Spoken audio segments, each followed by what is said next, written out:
Hello students, આજનો આપણો topic છે solid waste disposal methods. Solid વેસ્ટને કઈ કઈ મેથડથી ડિસ્પોઝ કરવામાં આવે છે એના વિશે આજે આપણે શીખીશું. At the end of lecture you will be able to classify solid waste disposal methods, describe sanitary landfilling and describe open dumping method. So let's start. Solid waste disposal methods.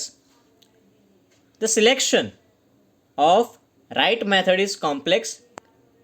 A variety of methods are available for solid waste disposals.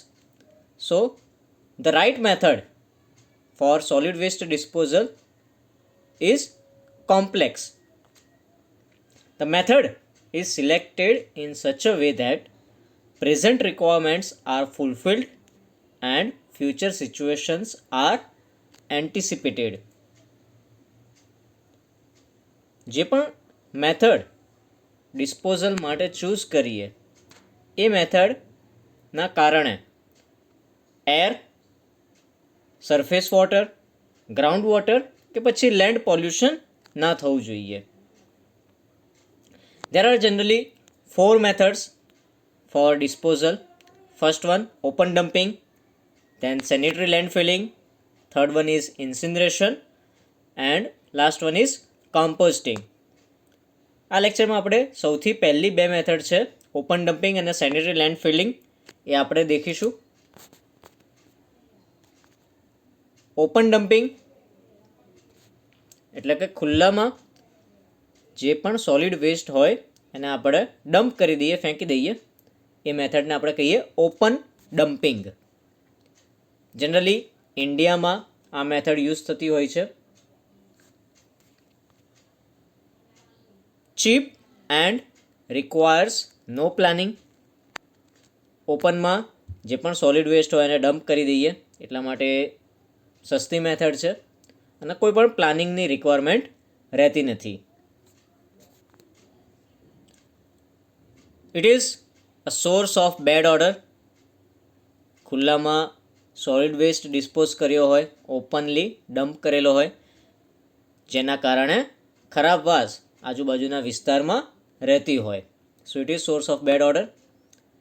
Generally low lying areas and outer areas of towns and cities are used for this purpose. Open ડમ્પિંગના disadvantages છે જેમ કે health problem. Health problem શેના કારણે થાય તો જે પણ સોલિડ વેસ્ટ ઓપનલી ડમ્પ કરેલો હોય એ સોલિડ વેસ્ટની અંદર માખી, મચ્છર, ઉંદર, અલગ અલગ જાતના પેસ્ટ એનું બ્રીડિંગ થતું હોય તો જેના કારણે હેલ્થ પ્રોબ્લેમ થઈ શકે. Also one disadvantage, air pollution. જે ઓપન ડમ્પિંગ સાઇટ્સ હોય એ સાઇટ ઉપર જે સોલિડ વેસ્ટ હોય એનું વોલ્યુમ ધીરે ધીરે વધતું જતું હોય તો સ્પેસ કન્ઝર્વ કરવા માટે, સ્પેસ ઓછી કરવા માટે વધારે સોલિડ વેસ્ટ ત્યાં ડમ્પ કરવા માટે ઘણી વખત એ વેસ્ટને સળગાવી દેવામાં આવે, બંધ કરવામાં આવે, જેના કારણે એર પોલ્યુશન જનરેટ થઈ શકે. સો these are disadvantages of open dumping. Second method, sanitary landfilling. It is engineered way of disposal for solid waste.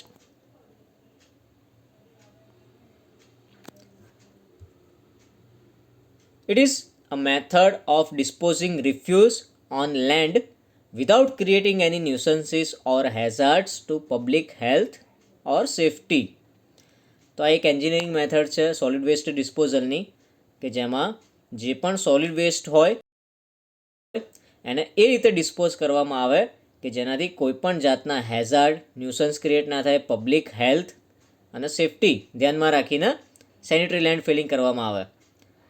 Operation is carried out without environmental damage and in areas which are already સ્પોઇલ્ડ. તો sanitary land feeling કઈ રીતે કરવામાં આવે તો જે પણ refuse હોય અથવા તો સોલિડ વેસ્ટ હોય એને સ્પ્રેડ કરી દેવામાં આવે ખુલ્લી જગ્યામાં, કોમ્પેક્ટ કરવામાં આવે અને એક લેયર બનાવવામાં આવે અને આ લેયરને સેલ કહેવાય. To allow proper compaction the cell depth should not exceed 2 metre. તો સરખી રીતે સેનિટરી લેન્ડ ફિલિંગ કરવા માટે જે પણ સાઇટ્સ હોય એ સાઇટ ઉપર જે પણ સેલ્સ બનાવવામાં આવે કમ્પેક્શન કરીને સોલિડ વેસ્ટના, એ સેલની ડેપ્થ 2 મીટર કરતાં વધારે રાખવામાં નથી આવતી. તો આ ફિગરમાં તમને જે ડોટ ડેશ કરેલી લાઇન્સ દેખાય છે તો આ બધા સેલ્સ છે કે જેમાં સોલિડ વેસ્ટ અથવા તો રિફ્યુઝને સ્પ્રેડ કરીને કોમ્પેક્ટ કરેલી હોય. સેલની ઉપર સોઇલ લેયર હોય તો તમને ઇન્ટરમીડિયેટ કવર દેખાય છે. તો દરેક સેલની વચ્ચે આજુબાજુ સોઇલ લેયર ફોર્મ કરેલા હોય.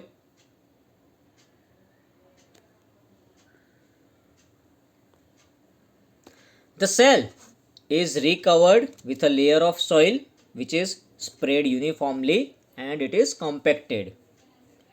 તો અલગ અલગ સેલની આજુબાજુ સોઇલના લેયર્સ હોય કે જેથી દરેક સેલ એકબીજાથી અલગ રહે. To provide adequate seal the cover should be at least 20 centimetre thick. તો જે પણ સેલ છે એને સોઇલથી સીલિંગ કરવામાં આવે. આજુબાજુ સોઇલ હોય મતલબ કે જે તે સેલ સીલ કરેલા હોય સોઇલથી. અને આ કવરની થિકનેસ ઓછામાં ઓછી 20 સેન્ટીમીટર હોય. બટ જો રિફ્યુઝ અથવા તો સોલિડ વેસ્ટની અંદર મોટા ઇરેગ્યુલર પાર્ટિકલ્સ ઓબ્જેક્ટ્સ હોય તો આ કવરની થિકનેસ પણ વધારે રાખવી પડે. અને જો રિફ્યુઝ પલ્વરાઇઝડ હોય એટલે કે જેના સોલિડ પાર્ટિકલ્સ સોલિડ વેસ્ટની સાઇઝ નાની હોય તો જે પણ સોઇલ કવર છે એની થિકનેસ 15 સેન્ટીમીટર જેટલી હોય તો ચાલી જાય. When a number of cell reaches the final desired elevation, a final cover about 1 meter of earth is placed and it is again compacted. જ્યારે સેલ એક પછી એક ઉપર ભરાતા જાય લેન્ડફિલ સાઇટ ઉપર અને એ ડિઝાયર્ડ એલિવેશન ઉપર પહોંચી જાય ત્યારે જે ફાઇનલ કવર છે સોઇલનું એ 1 મીટર ડેપ્થનું હોય. This final cover is necessary to prevent rodents from burrowing into refuse. તો ફિગરમાં તમને દેખાય છે સેન્ટ્રી લેન્ડફિલ સાઇટનું એક ઇમેજ આપેલી છે. તો કઈ રીતે સેલ ફોર્મ થાય અને સેલની આજુબાજુ કયા કયા કવર્સ હોય. તો આ તમને બ્લેક કલરનું દેખાય છે એ છે એક સેલ જેમાં સોલિડ વેસ્ટ અથવા તો રિફ્યુઝ કોમ્પેક્ટ કરેલી હોય, સ્પ્રેડ કરેલી હોય અને કોમ્પેક્ટ કરેલી હોય. અને ઉપરનો ભાગ દેખો તમે, આ ભાગ તો લેયર્સ દેખો. તો આ જે ગાર્બેજ છે સોલિડ વેસ્ટ એની ઉપરનું લેયર છે ક્લે લેયર, એની ઉપર સેન્ડ લેયર અને પછી ઉપર સોઇલ. ઘણીવાર એવું થતું હોય કે જે પણ રિફ્યુઝ સેલમાં જે પણ સોલિડ વેસ્ટ હોય સમય જતાં ચોમાસાની ઋતુમાં જ્યારે પણ વરસાદી પાણી જમીનની અંદર ઉતરે અને સોલિડ વેસ્ટના કોન્ટેક્ટમાં આવે ત્યારે સોલિડ વેસ્ટમાં જે પણ કેમિકલ્સ હોય એ બધા કેમિકલ્સ એ વરસાદી પાણી સાથે મિક્સ થાય અથવા તો સોલિડ વેસ્ટની અંદર લિક્વિડ હોય, મોઇશ્ચર હોય એ ધીરે ધીરે એની અંદર કેમિકલ્સ જે છે ઓર્ગેનિક ઇનઓર્ગેનિક કેમિકલ્સ એ બધા એ મોઇશ્ચરની અંદર સોલ્યુબલ થઈ જાય અને એ લિચેટ્સ જે લિક્વિડ જનરેટ થાય પોલ્યુટેડ લિક્વિડ એને આપણે લિચેટ્સ કહીએ. તો જે લિચેટ્સ છે એ લિચેટ્સ ધીરે ધીરે સોઇલમાં નીચે જાય અને નીચે જાય તો સોઇલની અંદર જમીનની અંદર જે પણ ગ્રાઉન્ડ વોટર હોય એની સાથે મિક્સ થાય તો ગ્રાઉન્ડ વોટર પોલ્યુશન ક્રિએટ થઈ શકે. તો સેનિટરી લેન્ડ ફિલિંગનો એક ડિસએડવાન્ટેજ છે કે જે લીચેટ્સ હોય એ ગ્રાઉન્ડ વોટર સાથે મિક્સ થાય તો ગ્રાઉન્ડ વોટર પોલ્યુટ થાય.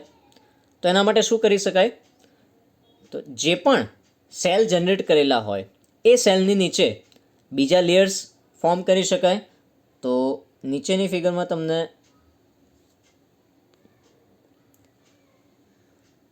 આ ઇમેજમાં તમને દેખાય છે કે જે ગાર્બેજ લેયર છે એની નીચે બીજા લેયર્સ ફોર્મ કરેલા છે કે જેના કારણે લીચેટ્સ છે એ ગ્રાઉન્ડ વોટર સાથે મિક્સ ના થઈ શકે. તો ગાર્બેજ નીચે એક સેન્ડ લેયર છે, પછી સિન્થેટિક લાઇનર છે એટલે કે high density polyethylene plastic cover હોઈ શકે કે જેના કારણે મોઇશ્ચર છે અથવા તો જે લીચેટ્સ છે એ નીચે પર્કોલેશન થઈને ગ્રાઉન્ડ વોટર સાથે મિક્સ ના થાય. લાઇનરની નીચે સેન્ડ લેયર છે, ફરી ક્લે લેયર છે, પછી સોઇલ છે. તો અલગ અલગ ટાઈપના કવરિંગ કરેલા છે નીચે. ફિગરમાં તમે દેખો તો જે લીચેટ્સ જનરેટ થાય એના કલેક્શન માટે પાઇપ્સ છે. આ પાઇપ જે લીચેટ્સ છે એના પંપ કરીને સ્ટોરેજ ટેન્કમાં લઈ જશે, લીચેટ સ્ટોરેજ ટેન્ક, અને પછી એ ટ્રીટમેન્ટ થશે એની.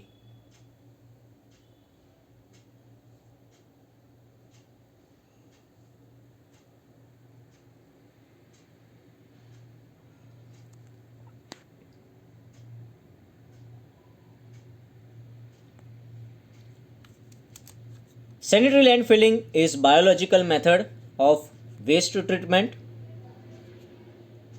Reverse stabilization takes place in 5 phases.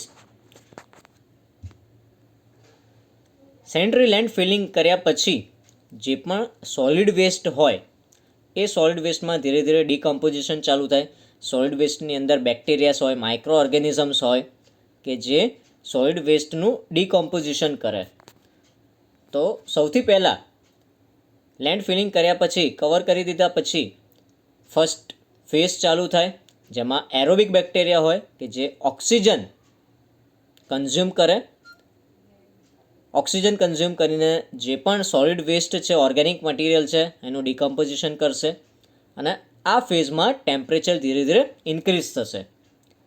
એના પછી સેકન્ડ ફેઝ ચાલુ થાય જેમાં ઓક્સિજન પતી ગયા પછી એનએરોબિક કન્ડિશન જનરેટ થાય કે જેમાં એનએરોબિક બેક્ટેરિયાસ હોય.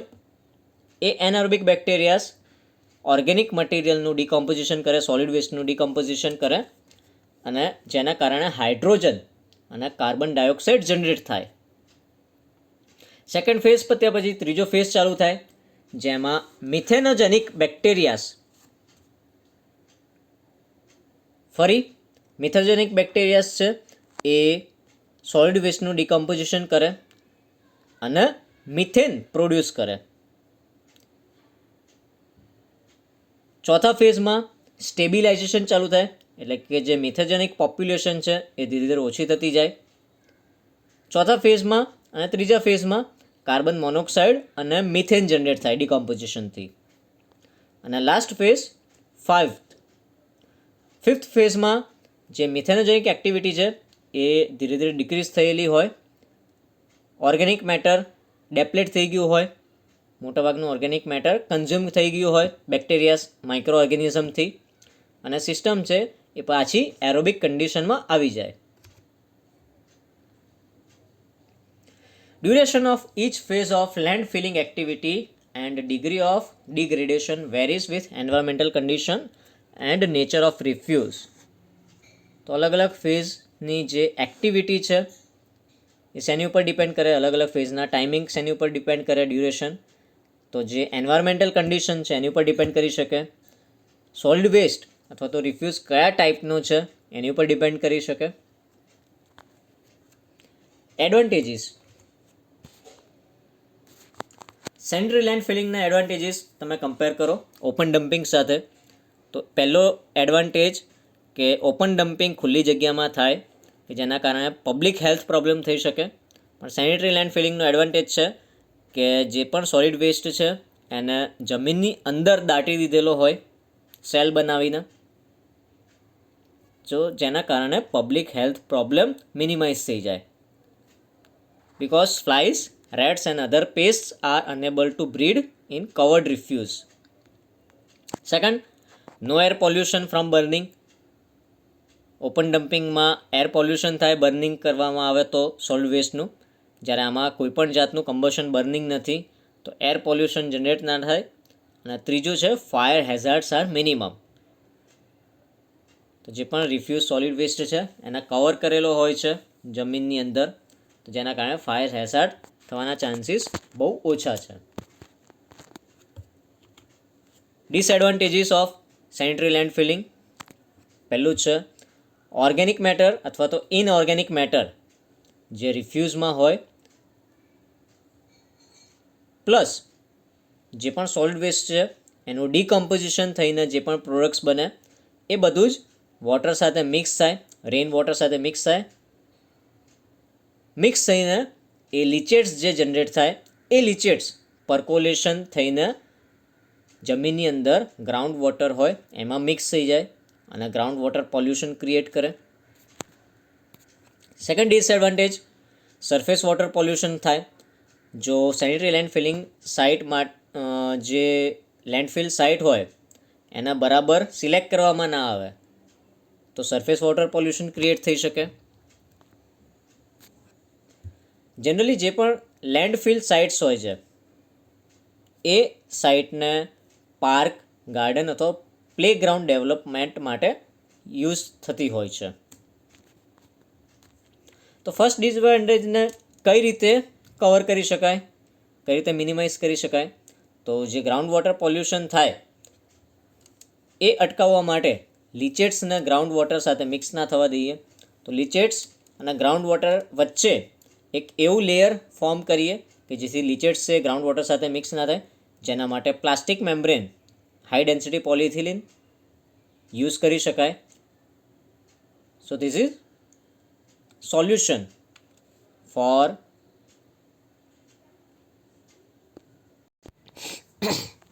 So it is solution for preventing groundwater pollution. તો આ લેક્ચરમાં આપણે બે મેથડ દેખી ગયા સોલિડ વેસ્ટ ડિસ્પોઝલ માટેની, ઓપન ડમ્પિંગ અને સેનિટરી લેન્ડ ફિલિંગ.